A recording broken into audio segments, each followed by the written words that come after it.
apologize for the title. Sorry. I apologize for the title.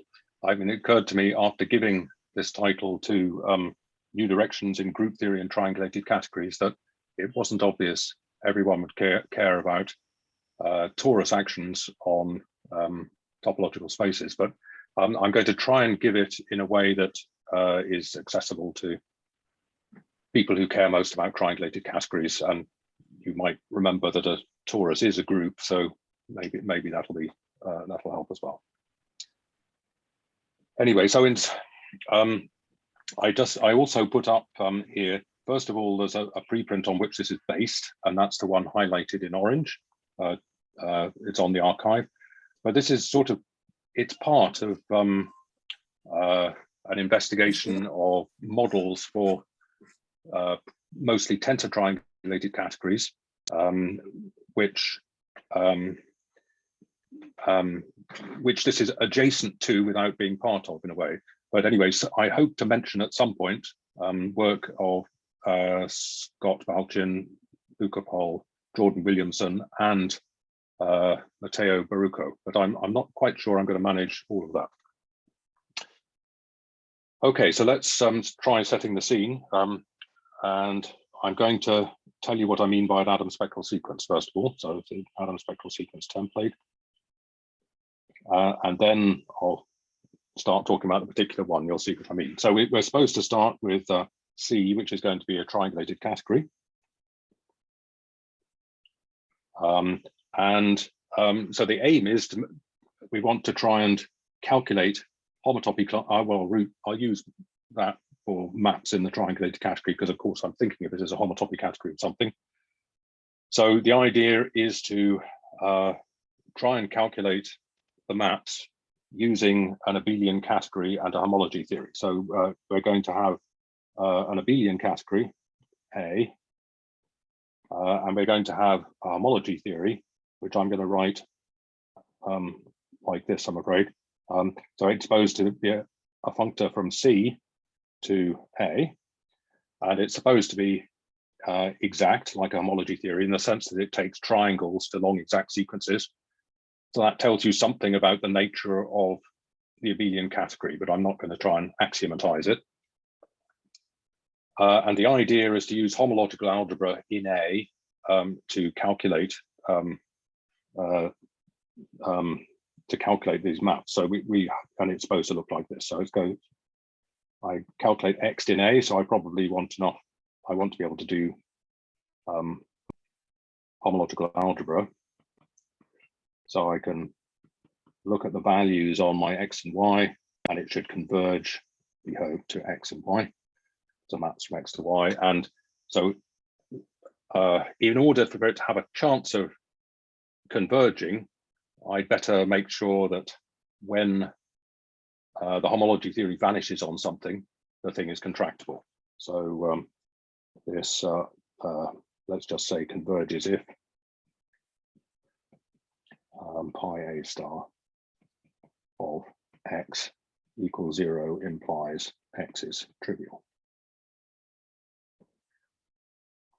Okay, so I'm going to make that hypothesis. So there's not a lot beyond that, but anyway, we're going to look at several examples of this sort of thing, and perhaps we should start with the very easiest, which would be maybe C is the derived category of a ring R, and then we might have A to be the abelian category of R modules. And then, so we'd be doing this. I think this is quite a familiar sort of spectral sequence. It's probably called the universal coefficient theorem. So the Adam spectral sequence is the universal coefficient theorem. So we could be a little bit more general than that. We could let R not just be a ring, it could be a differential graded algebra or a ring spectrum. So we might have C being, well, I'm going to say the derived category of R, where R is a ring spectrum. And probably I mean up to homotopy. And by the derived category, I mean the homotopy category of are modules, so therefore I actually mean a strict ring spectrum in some symmetric monoidal category of spectra. And then my A might again be modules over, well, let's write it. I'm going to write R star. This is the homotopy of R. And so then this version, so then this works. And this is certainly, the Adam spectral sequence is certainly called the universal coefficient theorem. And you can find this sort of thing in EKMM, but all sorts of instances of it elsewhere. Then I just wanted to highlight the fact, what's the point of this? This is no use unless you can actually do some calculations. And the nicest possible thing is if this spectral sequence collapses. So, well, of course, the nicest way it could collapse would be if I just take this to be the triangulated category to be rational cohomology theory. So rational cohomology theory. So I mean cohomology theories in the sense of topology. In other words, this is a homotopy category of rational spectra.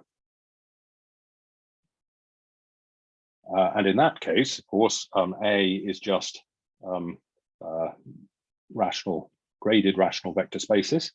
And not only, of course, this is, I suppose it is an example too, but it also, this category A has got in everything is injected. So the whole thing collapses just to say that the rational homotopy, I mean, I don't even need to put the A on here to say that. So that's just highlighting the fact that things are very nice in this case. And of course, if A had injected dimension 2, then it would still collapse. So I don't know if this is going to, let's call it another example. If A has injected dimension 1, then we get a short exact sequence, which probably looks like, I will probably get the my suspension in the wrong place.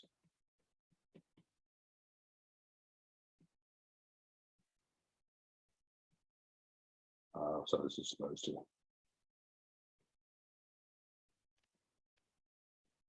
So all of this will be obvious to most people, I think, or familiar at least to most people.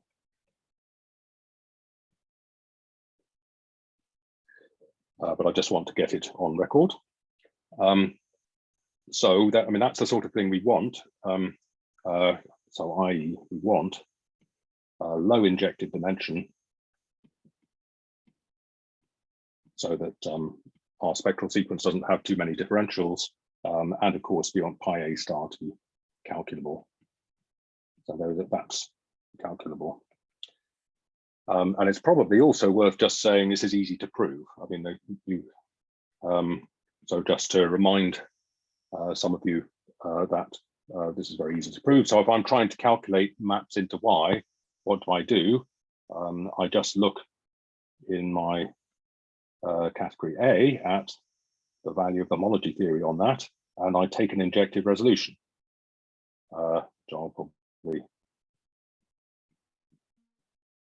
So that means my category has to have enough injectives or something like that. So injective resolution. And then, of course, I try and realize this. So then realize. So that means that at least the injectives I use, I better have IS to be pi a star of something. So that is to say there's an object IS in the category, so that this is the value of it. And the special case of injectives should be true. So maps X into I, where it's one of these things, this at least should be HOMS.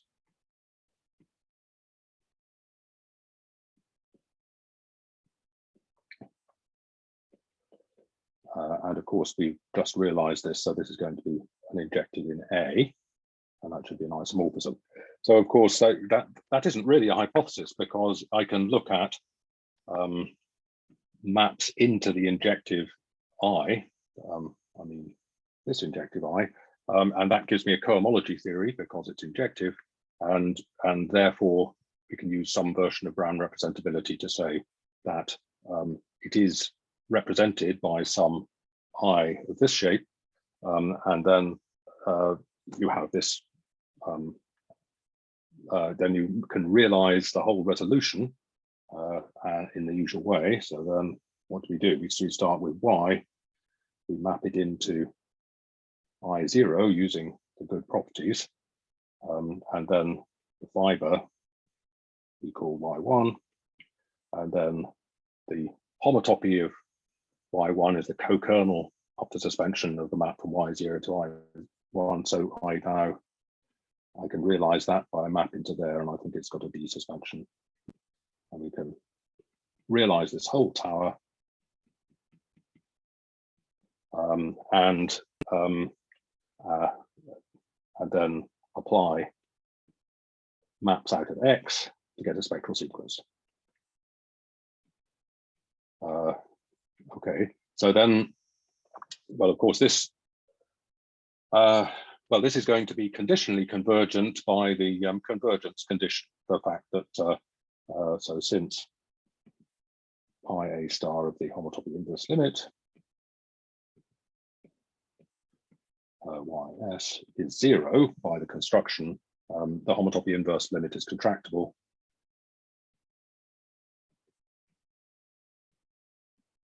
And it's conditionally convergent. But so in case you don't know what conditional convergence means, it doesn't matter, because I'm going to assume all the examples we're going to look at are going to have finite injective dimension. So there's going to be a finite tower, and you can not worry about it. Okay, so that's all very well known. And now I want to think about something close to the example we care about. So I suppose this is a good point to pause if anyone has any questions. If not, so I want to, well, let's say the standard and torsion atom spectral sequences. So I'm now going to say C is going to be the category of rational G-equivariant cohomology theories. So G cohomology theories with rational values, which is the homotopy category of rational G-spectra, and I mean genuine G-spectra. And G is a torus for G. Well, G is supposed to be a product of copies of the circle, torus, and they're going to be R copies, R for the rank. Okay, so there are two spectral sequences you might have here. So, well, I suppose we can call this Theorem 1. So this is the standard atom spectral sequence. Then this, so in this case, it works if A is A of G, the standard model, and I'm not really going, I'm going to explain some examples of it, but it's standard in the sense that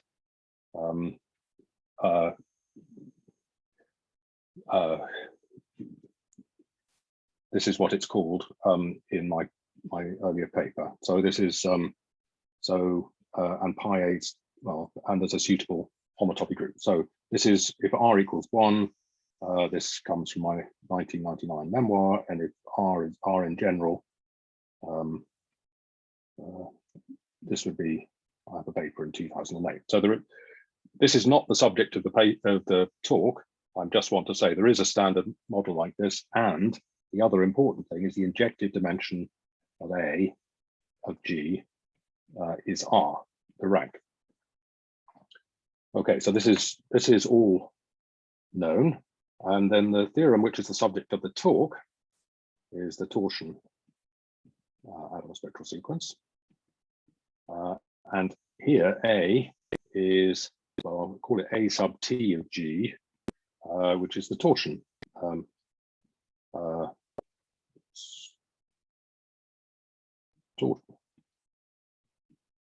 Torsion.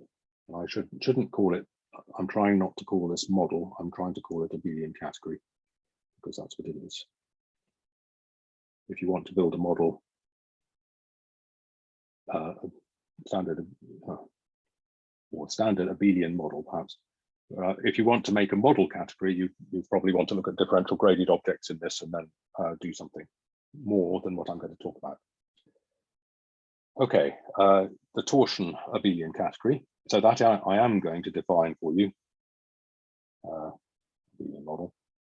And well, this again, if R equals 1, this is again in my memoir from 1999, but for the general case, it's in this preprint that I just posted. So, and that's really the subject of the talk. So here I am giving a talk, and it looks like after 13 years we have a retrograde step. Oh, because this has injective dimension 2. Well, I don't even know what the injective dimension is, but it's definitely more than R, and it's less than or equal to 2R. I mean, it's sort of, I know it's more than R plus 1, unless R is 0. But for example, for a 2 torus, this has rank 3 or 4. Oh, sorry, injective dimension 3 or 4. For a circle, it has injective dimension 2. Okay, so why is it worth talking about this at all? Well, because one of the things you've got to do is the input to the Adam spectral sequence is the value of the homology theory. So I'm supposed to go, if I'm doing the torsion, if I'm doing the standard model, I probably ought to have decorated this with an S for standard. Maybe that's the thing to do. Then you've got to calculate the value of the homology. I haven't told you what it is, but when you do, in practice, what you do is you first calculate a value in AT. And then for many nice X, this step to refine it, to tell what the value is in a standard model, isn't too hard. So this is a sort of ad hoc addition. So that's the first reason. I mean, I'm just saying that you're just converting the work from an ad hoc calculation in homotopy theory to some extra homological algebra. So that's one reason.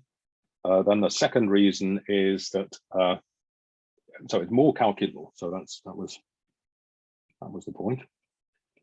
Then the second reason is that actually it's actually more intuitive. It's like the Kuzan complex. I'll just say is the Kuzan complex in the sense of algebraic geometry. And I'll try and explain that later. And then the third reason is that actually this thing pi AT star Y is usually of injective dimension R. So all the examples you're going to think of first, that is to say, they're probably going to be Artinian or something like that in the category AT of G. It'll have injective dimension R anyway. So often, let's just say often, of injective dimension R. Okay. So that's why I'm talking about it. Okay, so now I need to tell you something about what the standard model is and the torsion model, so that you know what the substance of it is. So let's look at the case G is the circle group, the rank 1 case, and what is this standard model? So the important things about the standard model, it's all based on knowing knowing information from each subgroup. So what are the subgroups, that is to say the closed subgroups of the circle? Well, they are either the circle or the cyclic group order 1 or the cyclic group order 2 or the cyclic group of order 3, and or cyclic group of order 4. And this doesn't come just as a set. It's also a partially ordered set, but the important containments are the ones which are cotoral.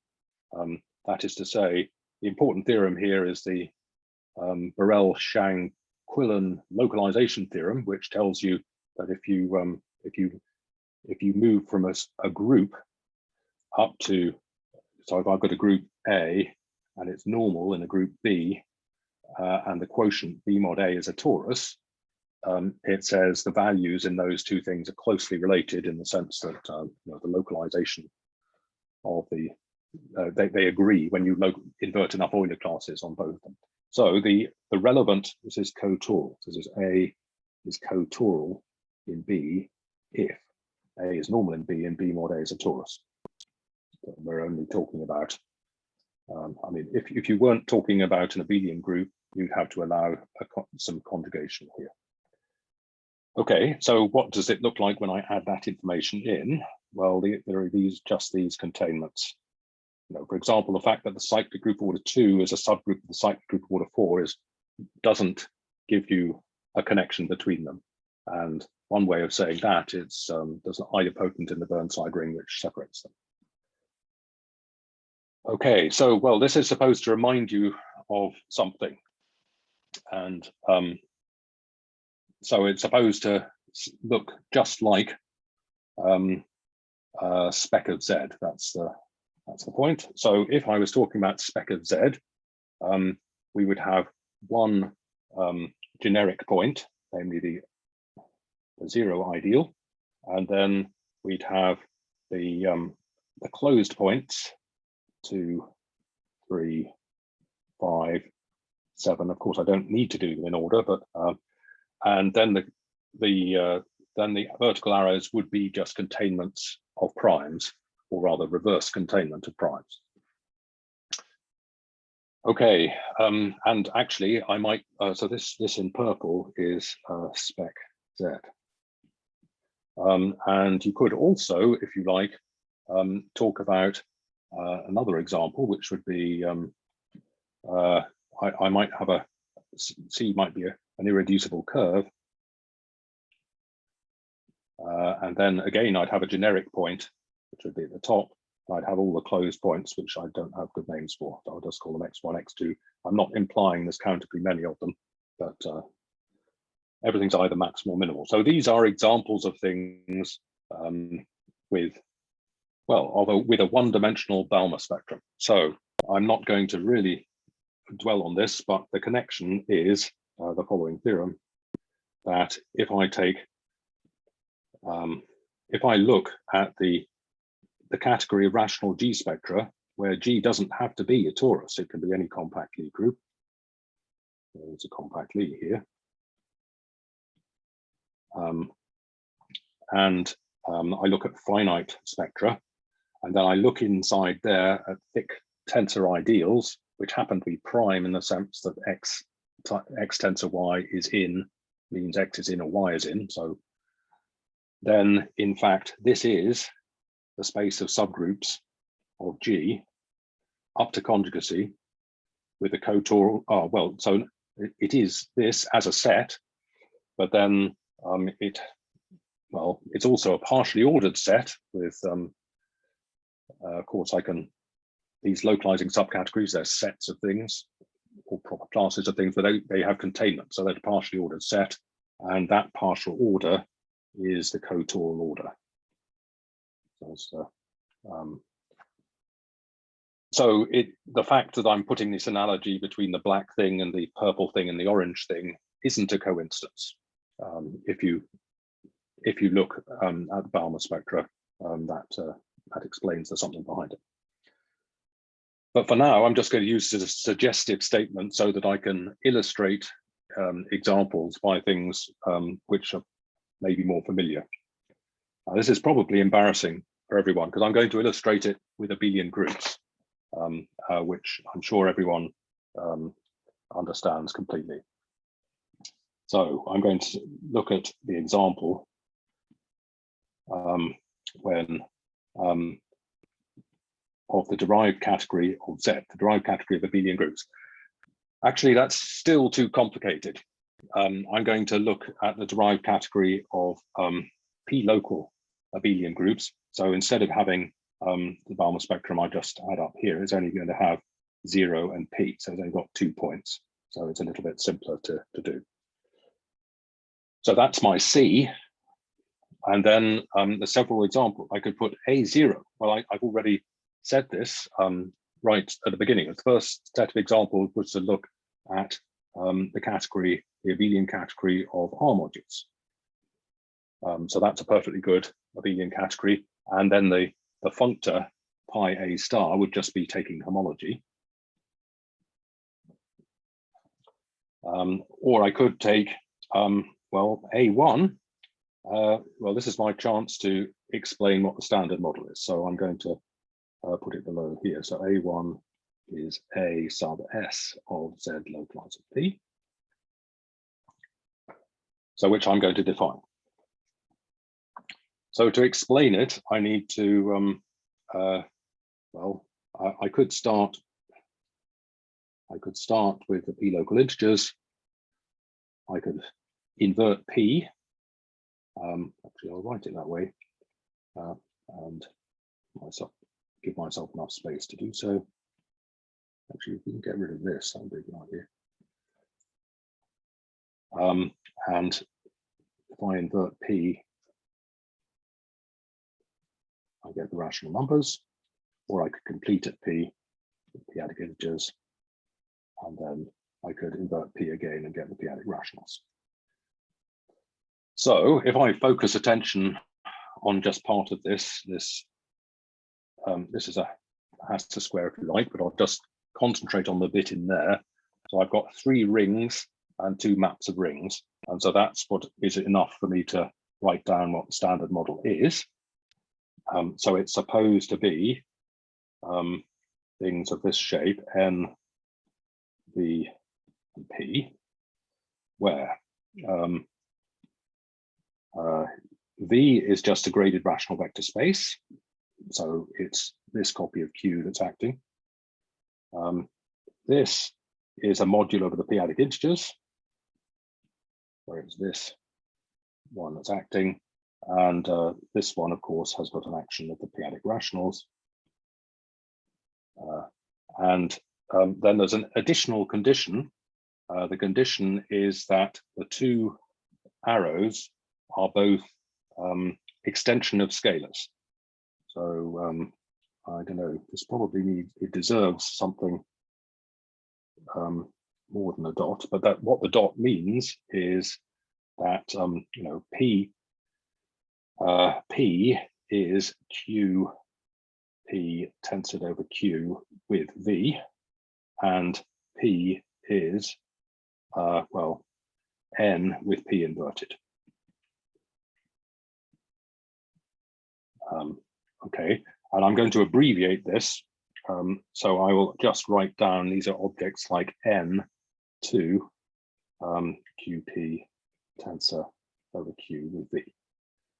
And I'll still put the blue dot on it. I'll stop it being blue in a while. So what does this mean? The basic information is N, but if I invert P, I'm going to choose a suitable rational vector space so that it's like this. Okay, so this is unnecessarily complicated for the present example, but you can calculate and show that, oh, so I now need a homology theory. So I need pi A star of my abelian group X. What should it be in this category A1? Well, I'm supposed to take X, and actually all I do is, oops, I just take, I tensor it with this map.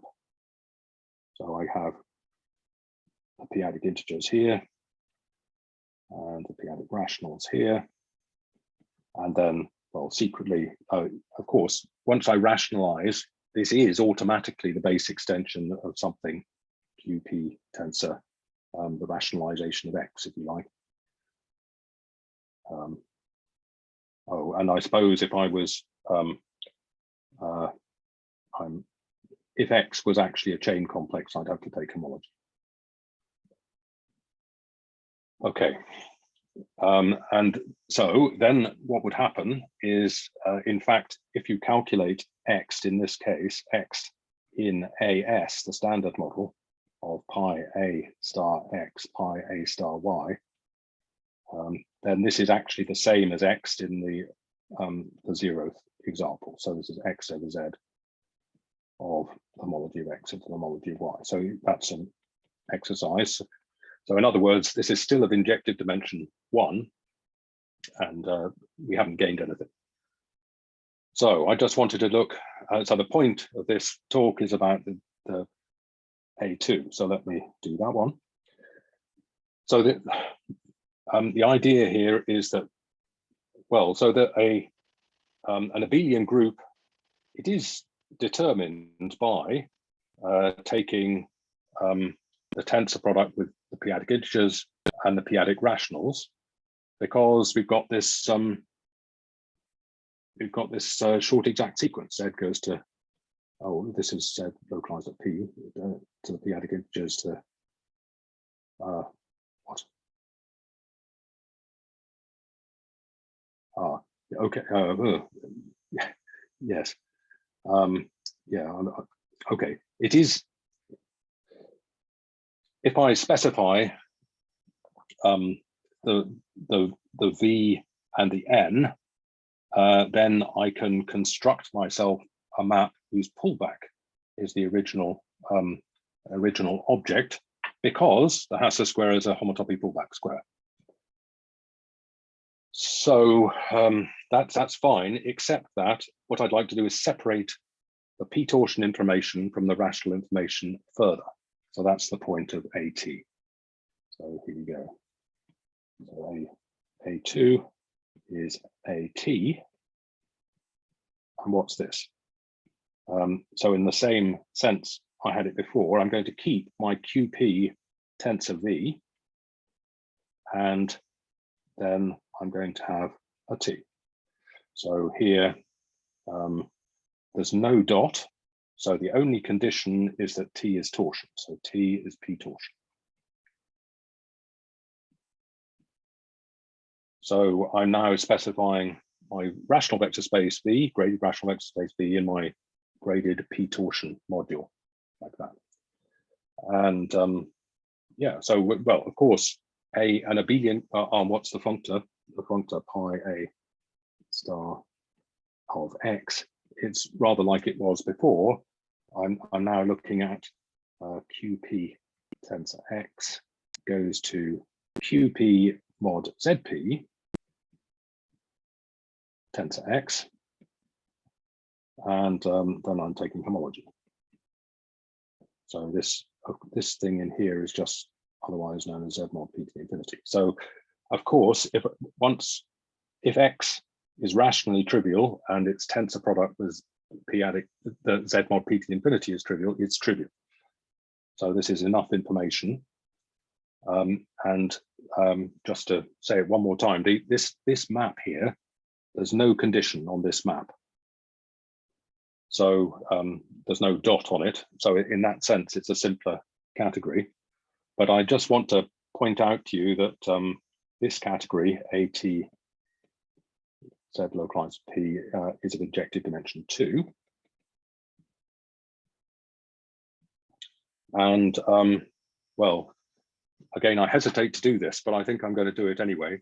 I just want to show you the sort of thing that happens, to why it's of injective dimension 2, because probably you're thinking of examples and you're probably still thinking of examples which have got injective dimension 1. So what I want to do is take my X.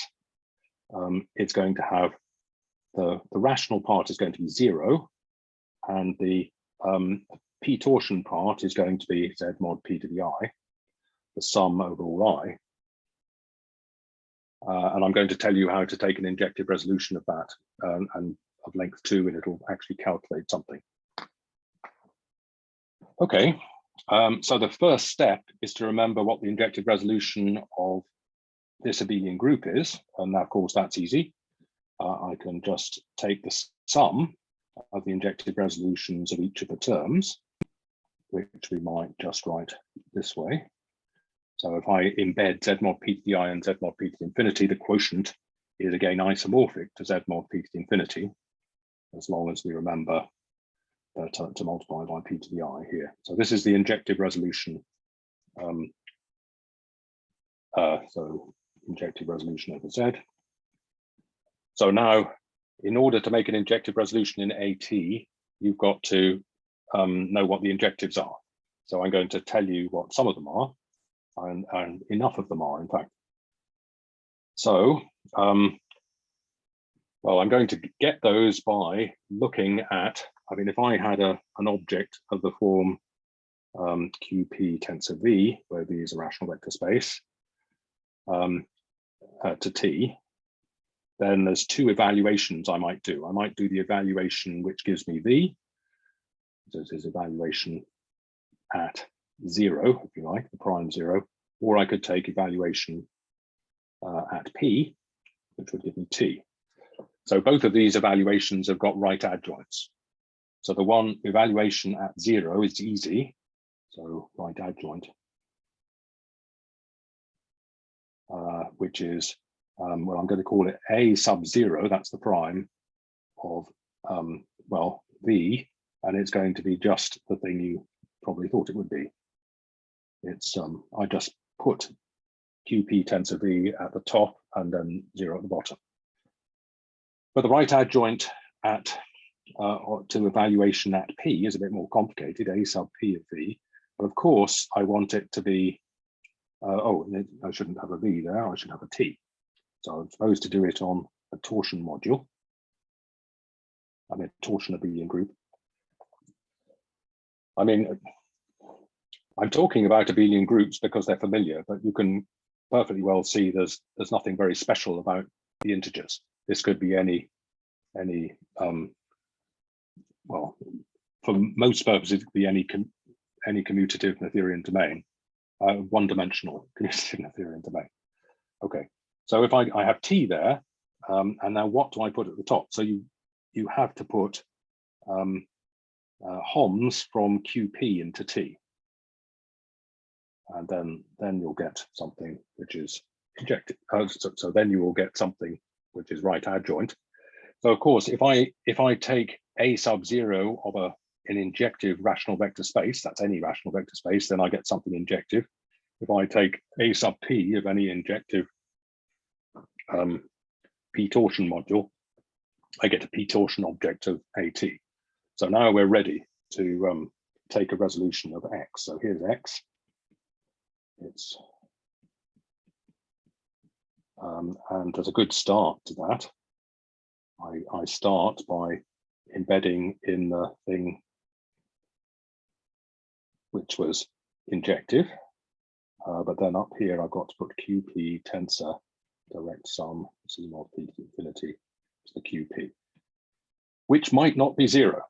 That's the big point. And in fact, I mean, it not only might not, but it is not 0.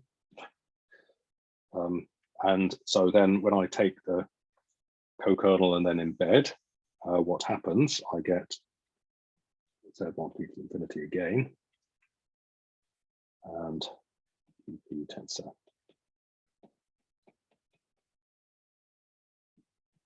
This again.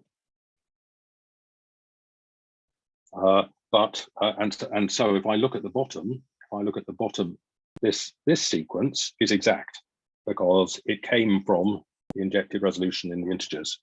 However, this sequence is not exact because homological algebra tells me what to put here. It's QP tensor X, don't quite an X group. So E 0. So this now is exact, where E is X1 for the Z of QP into, which I will leave to you to verify as non-zero. This was one way of saying it, is because this isn't complete. Okay, so it's non-zero. Okay, and so that doesn't quite prove that the injective dimension is 2. I might have just done something stupid. But if you then apply homs of what we might call A0 of Q to the injective resolution, you see that X2 of A0Q into X is non-zero. Okay, so it is of injective dimension 2. So that's probably spent way too much time on a trivial thing. Okay, all the other examples work much the same in this respect, but here's the next example. So the next example, I'm going to, instead of starting with Q, I'm starting with a field K. Instead of having the p-adic integers, I'm going to have a polynomial ring. And so I'm describing here, instead of having the p-adic rationals, I have K of C and C inverse, and my C is of degree -2. So this is what works if you take C to be what we might call semi-free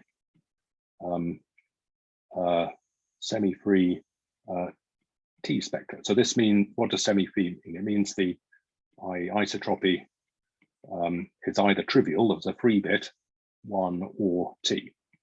So in the stable sense, it's isotropic. So it's a simplified version of the category of rational T spectra. So then I can take A to be, oh, and K is Q.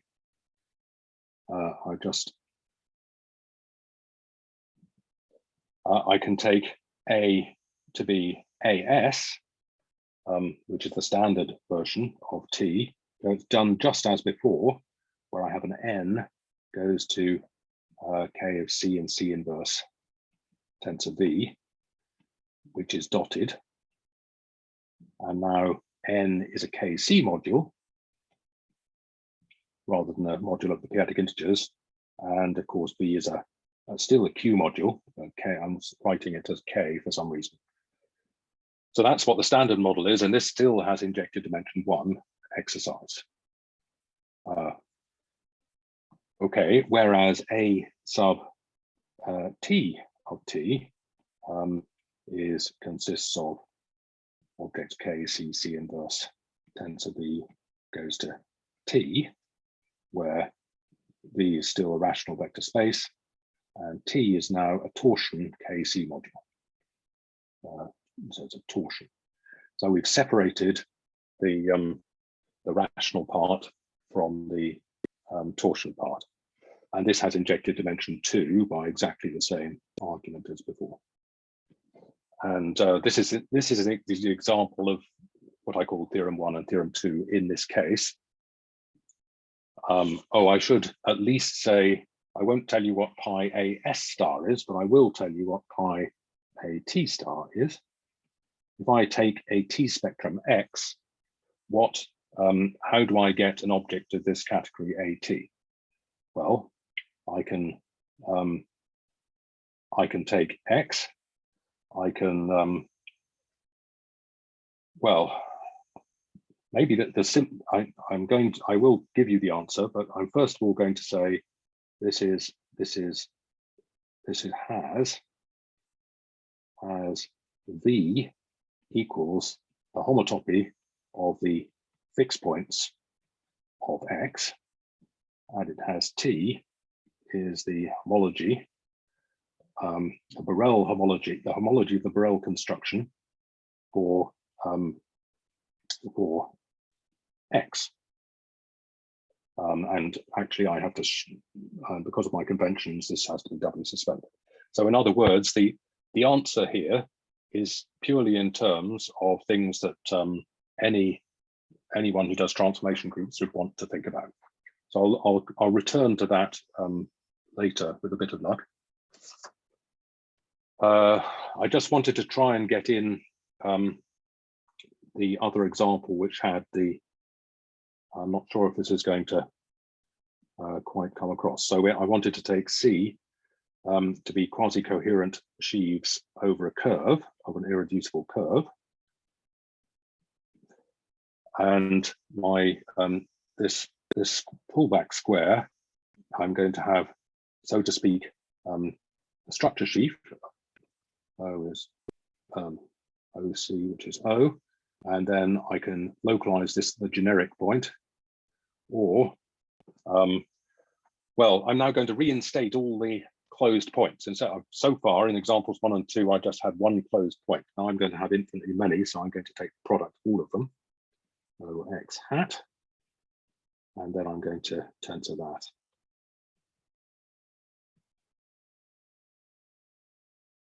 And so in fact, this is a homotopy pullback square in the appropriate category of sheaves. But what I want to do is concentrate on just this part of it, and say that each of these is, I mean, although it is a sheaf, I mean, this one is a constant sheaf, and this one is a product of skyscraper sheaves, so that neither of them are very sheafy sheaves, and so I want to think of them as just rings. So you can write down yourself, you can write down, well, I don't even need to write down for you what AT is, because I've done it twice already. Now you know how it's supposed to work. But I want to say what pi AT of a sheaf F looks like, pi AT star of a sheaf F. So I'm supposed to take F and localize it in generic point and tensor with this O-gen tensor product OX hats. I'm supposed to probably take homology, whatever I've written down here. And then here I'm supposed to take F, and I'm supposed to tensor it with I'm supposed to tensor it with O. Why is this not looking right? Yeah, so that's right, over O, and then this is a thing whose this is a thing we've got this same term here, O-gen tensor product X OX hat, and then I could write this as H0 of F. Oh, sorry, H star of F, the generic point, which will be entirely at 0, and then this should be like the local cohomology. It should be the sum over x's of the local cohomology of the F's. So this is supposed to be, you're supposed to recognize here that this bit of it is supposed to be the Kuzan complex. So the Kuzan complex is so to speak the unit part of what we've got here, and it's like taking the Kuzan complex with all twists and summing them up in a suitable way. So we may or may not, given the time, get back to that. Okay, so I think I've now got time just to tell you what the what AT is in a general case, for a general torus. So we're going to look at AT of G and pi AT star for general torus. I'm going to try and motivate it by looking at I'm trying to motivate it from the topology, and then I'll write down AT. So so the idea, so thinking back to abelian groups, what did we have to do? We had to think of the rationalization, and we had to look at the p torsion part. And the way we did that was we just tensored the thing you first thought of, the abelian group you first thought of, with either Q or Z mod p to infinity. So first thing to do is to get the thing which is analogous to that thing, the things with support at a single prime. So idea, tensor with object with support, undefined quantity, a single prime. Or if we are doing transformation groups, this just means isotropy at a single subgroup. So what are we going to do? We're going to take G, you remember, as a torus, and I'm going to look at all subgroups of the torus, and I'm going to look at this filtration. So I could look at just those which have dimension less than or equal to 0, the finite subgroups, or those of dimension less than or equal to 1, or those of dimension less than or equal to 2. And this was an R-dimensional torus, rank R torus. So once I get up to R, that's everything. So I've got all subgroups mentioned there, and each time I add on those subgroups of a suitable dimension. So now I'm going to do E plus for this. So I hope people remember that if you have a family of subgroups, a collection of subgroups which is closed under conjugacy and passage to subgroups, there is a universal space for it. So if H is a family of subgroups, there's a space EH, which is characterized by the fact that its K fixed points is contractible if K is in H, if K is in the family, and it's empty if K isn't in the family. So that's and it's uniquely characterized up to homotopy by this property. So I get point goes inside EF less than or equal to 0 plus inside, well, let's not make these containments anymore. EF less than or equal to 1 plus, I should have moved down a bit. And then, and so forth, all the way up to EF R plus, which is E all plus, which is a sphere, up to homotopy. So we have this, and so what do? I now look at the co-fibers of all of these. So the co-fiber of the first one is, I'm going to give a name to it. I'm going to call this E pointy 0. Next one I'm going to call E pointy 1 up to E pointy R. And a couple of these have got, where E pointy S only has isotropy consisting of subgroups of dimension S only. These subgroups of dimension S. So it's not a universal space because it's not a family, but it still has that property. So E pointy 0, this is what's sometimes called EF plus, as in where now F means the finite subgroups. And then E pointy R, that's the thing which is sometimes called E tilde P, where P is proper subgroups. But I defined it anyway, so you don't need to know that if you don't know it, so to speak. Okay, so these can be combined. I mean, all of these triangles you can make into, there are dimension shifting maps like that. So this whole thing gives rise to E pointy R in the beginning, and that goes to, here's the dimension shifting thing, suspension of E pointy R minus 1 up to, suspension R minus 1 E pointy 1 to suspension R E pointy 0. So this is just formal nonsense. I've taken this filtration of families, so the isotropy filtration, if you like, and then just looked at this, all of the connecting maps. Okay, so what I want to do is I want to take this and smash it with X. and I'm hoping I'm going to be able to identify the answer. So what about E pointy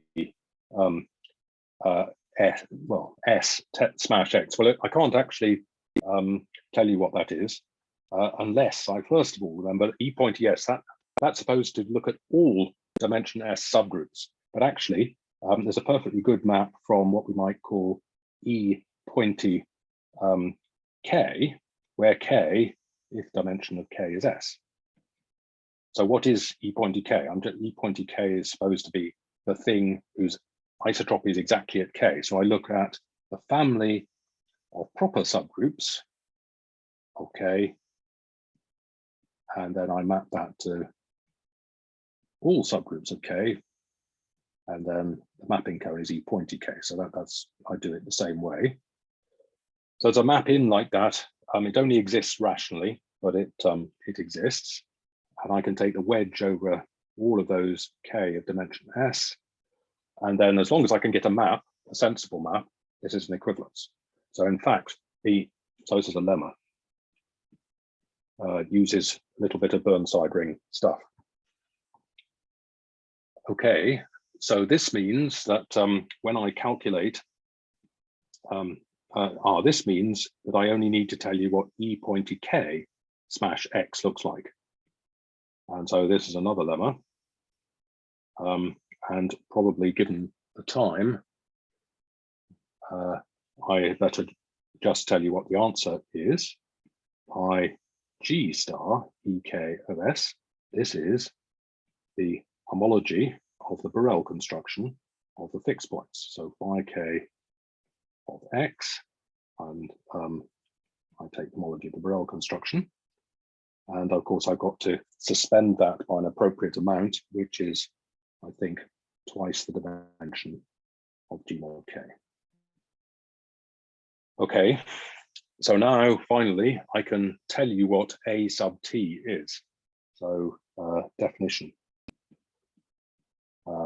A sub T of G is supposed to consist of chain complexes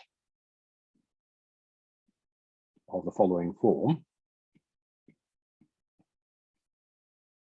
They're supposed to, so what you're supposed to think of is, you're supposed to think of it a bit like taking this sequence, smashing with X and taking homotopy, but that won't quite, that won't give you quite the right answer because you won't get modules. So I'm going to now write down what you should take. So E, G inverse O, F.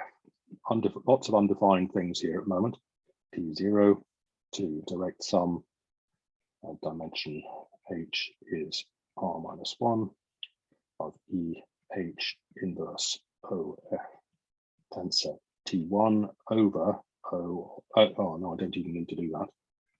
T1 is not T1. T1 is TH, and it's a module of the cohomology of V of G mod H. Keep on going, and then the last two terms,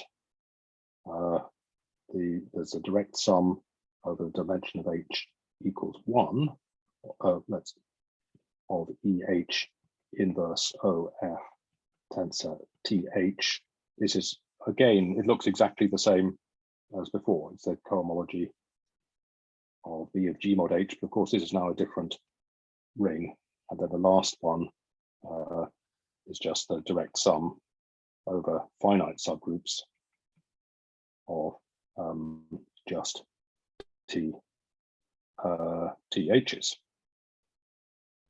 Oh, and all of the where TH is a torsion module over cohomology of G mod H.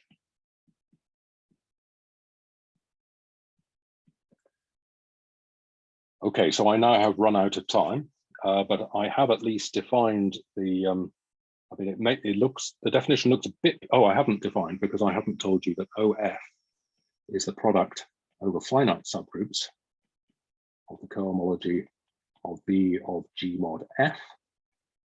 So it's a horrible ring, but it enters in quite a benign way. and E sub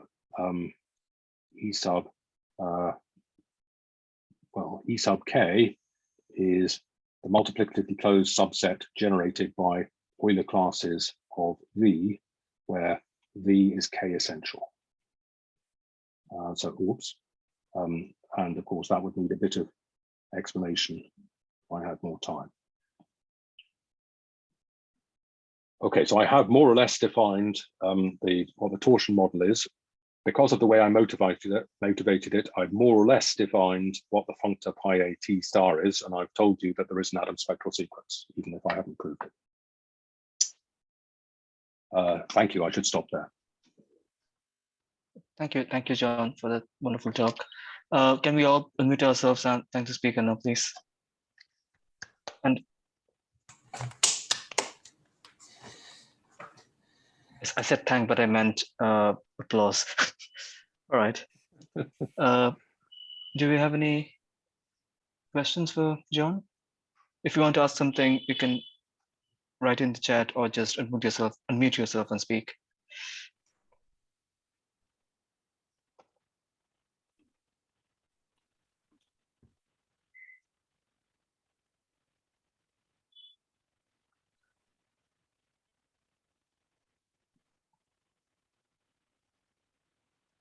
Just saw something, but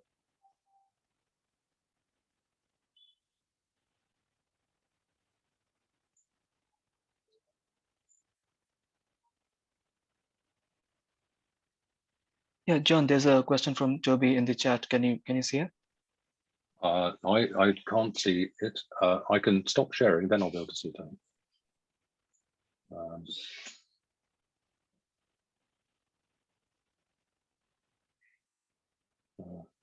Find my mouse, and then I'll find my chat. Tobias, how do you use the assumption G as a torus in this construction?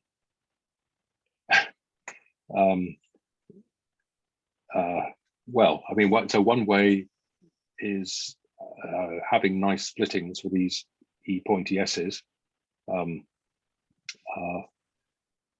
So, I mean, certainly, I mean, in prismatic, for example, we're not going to get straight splittings in the same way, I guess. Yeah,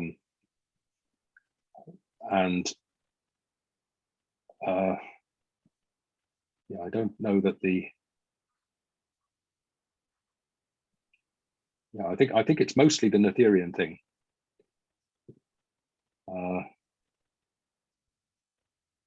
Yeah, I think it's the assembly. I don't think I can't. I mean, what would happen if you tried to do this with O2?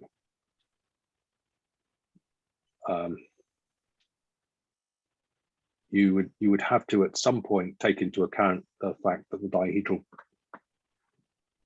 dihedral groups tended to O2, and that would have to enter into the model. The answer should be about maps of sheaves over that space, rather than so you'd have to enrich the category. I mean, this category of complexes wouldn't just be category of complexes. I suppose it'd be complexes of sheaves in some setting. I mean, you've also you'd also have to take account of the fact that conjugacy changes as you move subgroups. So even if you look at them, yeah, you'd have to remember, even if you're looking at the toral part, even if you look, yeah, that would be the next exercise. So there are two obstacles. One is the obstacle about the Hausdorff metric topology, and one is the one about the action of the Weyl group on the torus, or yeah, and the change of fusion.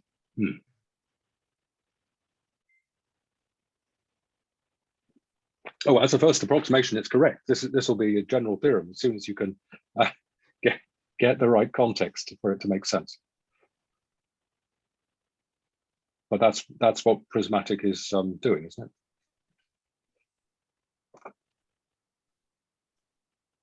Thanks, Ravi, for that question. Do you have any more questions for John?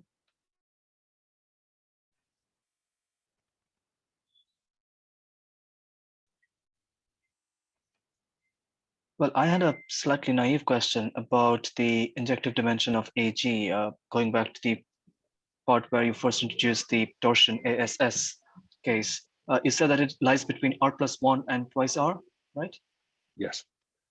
Are there any conjectures about what the exact dependence should be on r for this injective I think dimension? so. I think there's precisely r-1 conjectures, but I expect the answer is 2r.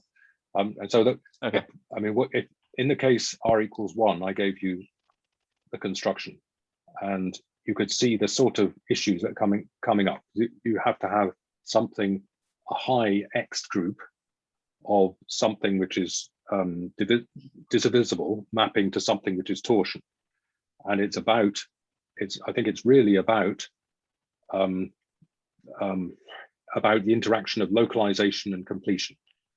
But you've got to organize it in quite a geometric way to understand it in high dimensions. So even for r=2, no, I can't quite follow it through to the fourth step. In principle, I can, but in practice, it's confusing. I get confused. Sorry. Okay, thank you.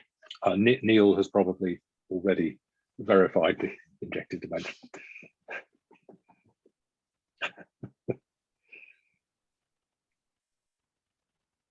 I think it's 2r. That's my conjecture. Yeah. Okay. Yeah, that was what I was intending to ask. Right. So do we have any more questions for John? If not, let's thank John again for this very wonderful and very informative presentation. So the recording that we made will be available somewhere, and those of you who have emailed me asking for it, I will make sure to send you a link, and we'll be back with our next talk soon, and I will send you all the details once I have them. Thank you all for coming. It's been great to see at least a few of you on my screen, some of whom I haven't seen for a long time. Thank you. Bye-bye. Yeah, bye-bye.